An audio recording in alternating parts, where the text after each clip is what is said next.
Like this particular one here, which has the Arabic text, the Arabic Quran, and the meaning side by side, and a commentary tafsir. Almost 2,000 pages. Actually 1,920 pages. It looks small because they have used what is called fine Bible paper. Expensive paper they have used. So it's compact.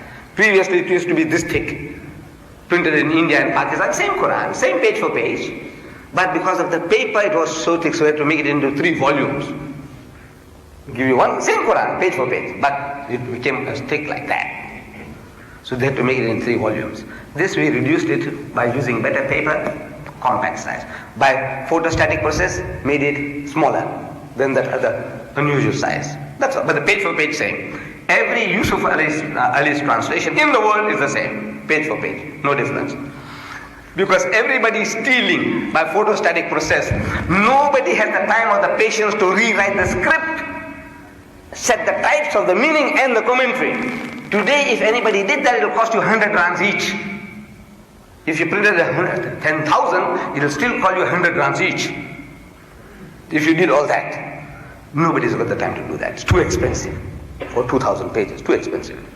So everybody steals by photostatic process and has it reproduced. So you don't have to do all that. That typesetting, the Arabic, the English, the commentary. It becomes easy, cheap. That makes it cheap. Then mass production makes it cheaper. So this particular one, my society, we have done almost up till now, 185,000 we have given out. 100. And at the moment we have placed an order for another 100,000 of these Qurans at a cost of about 20 rands each to print 100,000, and it's cheap. If you know about publication, 100,000 for 20 rands is cheap for 2,000 pages today. But of course, I am offering it to my Muslim brothers for 5 rands. 5 rands, believe me, no joke, no catch. 5 rands for 2,000 pages. There isn't another book on earth you'll ever be able to buy, not even the Bible, for that price. 2,000 pages for 5 rands. This type of a book. And this is not bluffing. You say, look, you write to me and I'll send it to you. No, we have them in the motor car outside. When you go outside, you can pick it up. 5 rands each. And if you haven't got 5 rands today, next meeting, every meeting we'll have, including the Good Hope Center, it will be available. So you don't have to rush for the car and upset everything there, because this afternoon at the Kipini Mosque there was a stampede. People were fighting for the Qurans. I said, no, don't do that. Take it easy. If you fail, tomorrow night, every night, wherever I lecture, the Qurans will be there, ending off with the Good Hope Center, 5 rands each. So in this particular translation, the big advantage is that at the end there is a commentary. There is an index. A very comprehensive index. What do you want to know about Islam? Anything you want to know, you open the index. I spoke about Surah Nisa. Maybe you don't know where Surah Nisa is.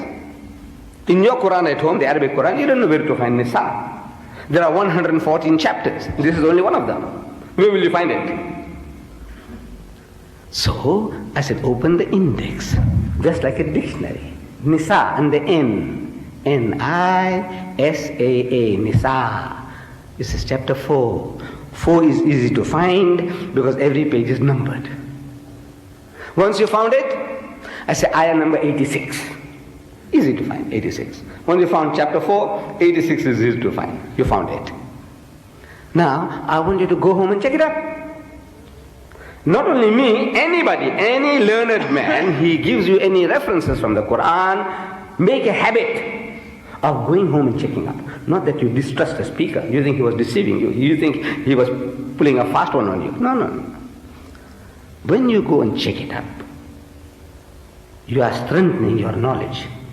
You see the verse, you read it, you see the translation, you say, yeah, this is what the Sheikh Imam was telling me, yes. And the commentary, further expansion, some new angles, which the Sheikh might not have had time to explain to you. All this, your knowledge is increasing. And once you have done that, now you can share it with other people.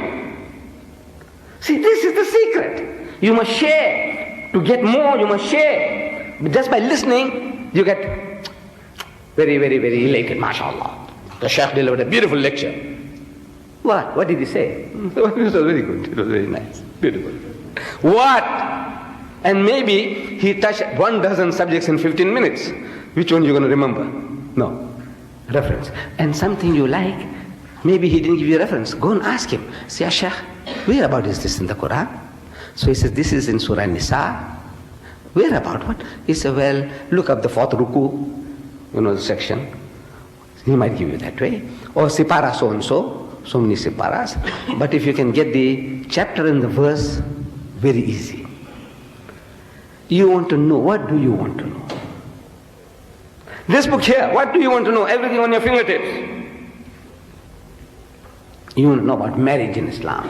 Whom you can marry, whom you can't marry. Look at the M, marriage. Everything is given to you. That you can't marry mushriks. Don't allow your daughters to marry mushriks. Of course, you can't marry your mother, your sister, your daughter, that you know. But it's all there. Even that is there. You can't marry your aunties. It's all there. But bulk of our people, they don't know. They're getting caught out. My daughters, meaning the Indian Muslims' daughters in Natal and the Transvaal, they're running away with the mushriks. See, because Indian to Indian. We are same nation. Allah says, وَلَا تَنْكِحُ الْمُشْرِكَاتِ حَتَّى يُؤْمِنَّ, and do not marry mushrik women until they believe. But who knows the Quran? We don't know. Here I find that our Muslim girls, Malay girls, are marrying mushriks. They don't know. The other guy is an Indian. I'm an Indian. He said, Didad is an Indian. He said, yes. Mr. Muhammad is an Indian. He said, yes. That Mr. Parker is an Indian. He said, yes. Indian Muslims. They are all Muslims, yeah. But the other guy comes on sing. She doesn't know the difference between sing and song. She marries the fellow. She's an Indian. It's another Indian. No, she must know. Allah tells you, don't marry mushriks until they are converted. And so on. Marriage. You know about divorce. Under D, you find divorce. There is a chapter in the Quran called Surah Talaq. Whole chapter deals with the subject. Allah Bari Ta'ala, He took the trouble to explain to us in detail that if it must come to that, how to proceed, how to do the job. Don't do it the way your fathers have been doing. My fathers. When they get angry, what they do? They say talaq, talaq, talaq. Finish. Do Malays also do that? Do they? I don't know. Look, I haven't had a chance to ask anyone. Do the Malays also, when they get angry with the wife, and when they get rid of her, what do they say? Do they do that? Talaq, talaq, talaq. Do they do that? I hope not.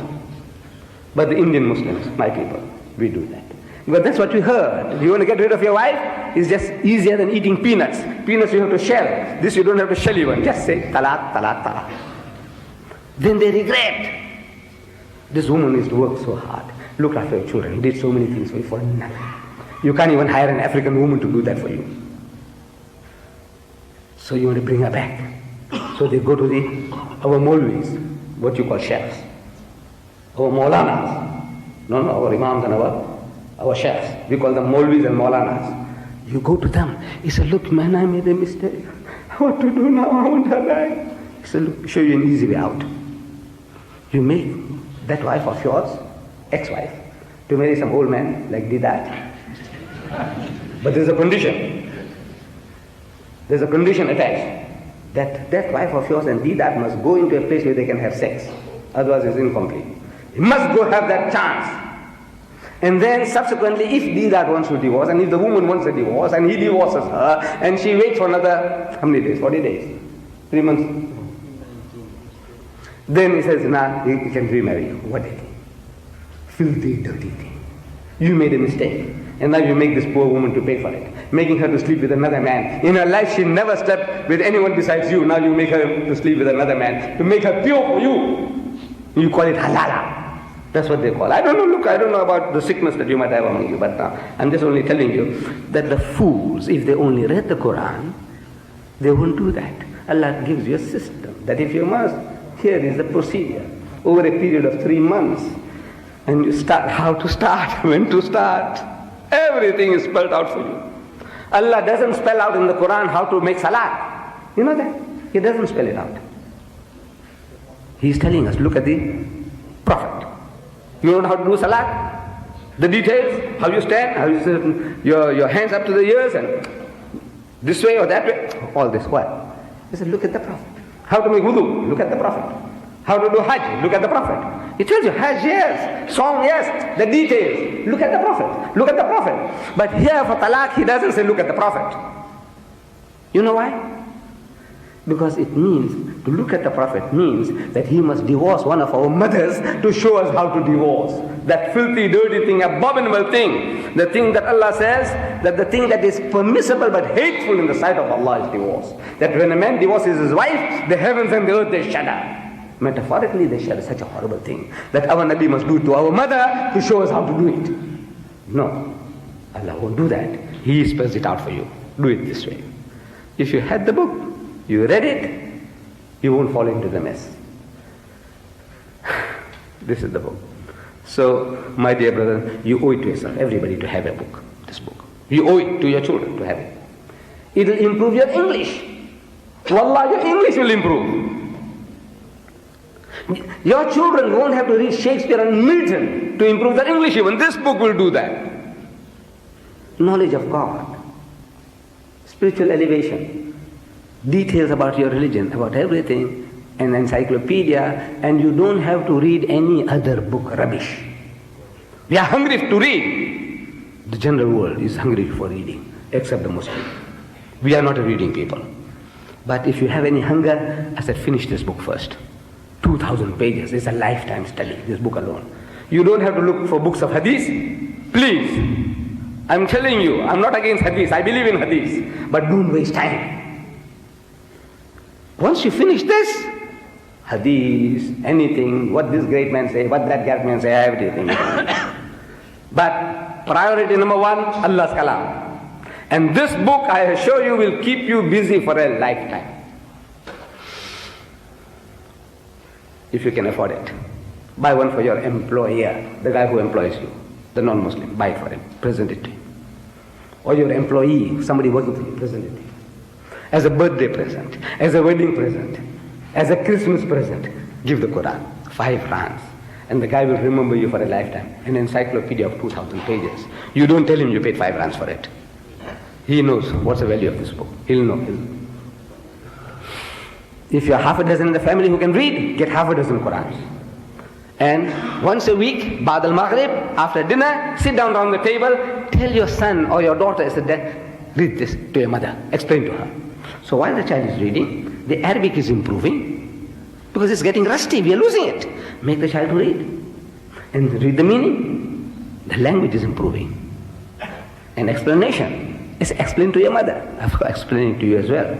Share this. And a bond is created in the family. Stronger than any other factor that can bring you together. The family around the Quran, Allah's kalam, becomes one.